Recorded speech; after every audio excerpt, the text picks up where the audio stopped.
আরে ভাবি, আপনি দেখতে এত সুন্দর, মানে কি বলবো, আপনার মতো মেয়ে যদি আমার ঘরের বউ হইতো ভাবি, আমি আপনাকে মাথায় করে রাখতাম, বিশ্বাস করেন।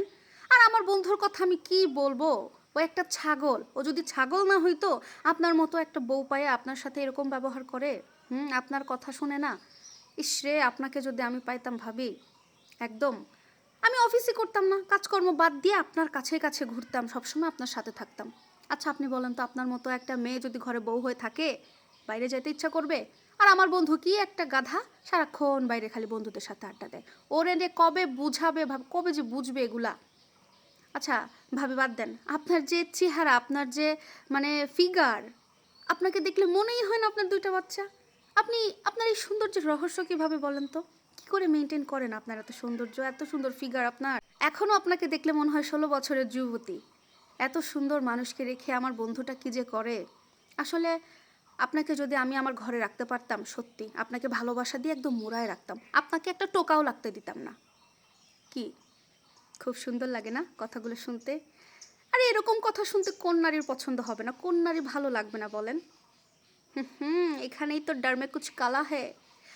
এই কথাগুলো শুনে, এই কথাগুলো ভালোবেসে যে নারী বিশ্বাস করে, সেই আসলে বড় বাসটা খায়। পৃথিবীর মধ্যে যে বড় বাস, সেইটা সে খায়। বুঝতে পেরেছেন কেমনে খায় জানেন?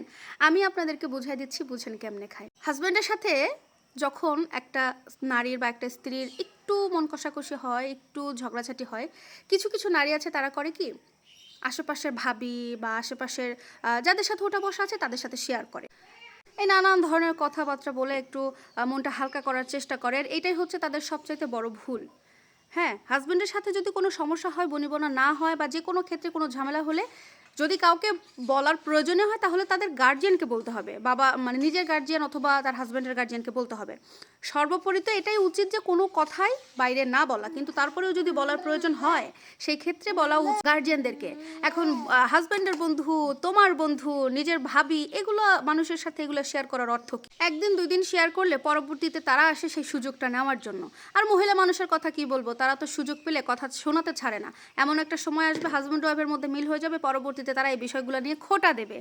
আর যে কোনো ছেলের সাথে যদি শেয়ার করা যায়, হাজব্যান্ডের বন্ধু বা অন্য কেউ, তাহলে তারা কি করবে, এমন এমন কথা বলবে, এমন এমন প্রশংসা করবে, মানে সিম্প্যাথি এমনভাবে নেবে যে একটা পর্যায়ে তাদের সাথে পরকীয়ার একটা সম্পর্ক তৈরি হয়ে যাওয়ার একটা রাস্তা হয়। হ্যাঁ, এটাই কিন্তু আমাদের আশেপাশে ঘটে থাকে। এটাকে বলা হয় যে আলগা পীড়িত। স্বামীর চাইতে বাইরের পুরুষের প্রশংসা শুনতে খুব ভালো লাগে। বাইরের পুরুষ এসে বলতেছে যে আমি আপনাকে সময় দিব, আমি আপনাকে এই করতাম সেই করতাম, আপনার হাজব্যান্ড এইটা করে না ওইটা করে না। তখন একটা মেয়ের মন বিষিয়ে যায়, ধীরে ধীরে মনে হয় আসলেই তো আমার হাজব্যান্ড তো আমার সাথে এটা করে না ওইটা করে না, এমক অমক এটা ওটা চিন্তা ভাবনা করতে করতে মাথাটা নষ্ট হয়ে যায়, তারপরে সে চলে যায় ভুল পথে। এই জন্যই আসলে বলা যে বাইরের আলগা পীড়িত মানুষ শুধু স্বার্থের জন্যই করে। আর কোন স্বার্থ সেটা নিশ্চয়ই আপনারা বুঝতে পারছেন।